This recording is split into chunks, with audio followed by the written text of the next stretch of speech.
In this video, I am going to show you how to fix Audacity error code 9999 unanticipated host error in Windows 11. So this should be a quick and easy process video. The first thing you need to do is to go ahead and check if your microphone is plugged in. So just go ahead, check the volume settings. As you can see, just right click on here, click on go to settings. And now just give it a moment to show you. Now scroll down inside input. You should find your microphone right here, as you can see, and allow the audio as well.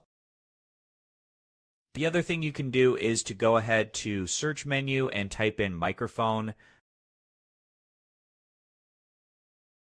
Privacy settings, then click on open. And then after that, just give it a moment, and from here, make sure microphone access is turned on, and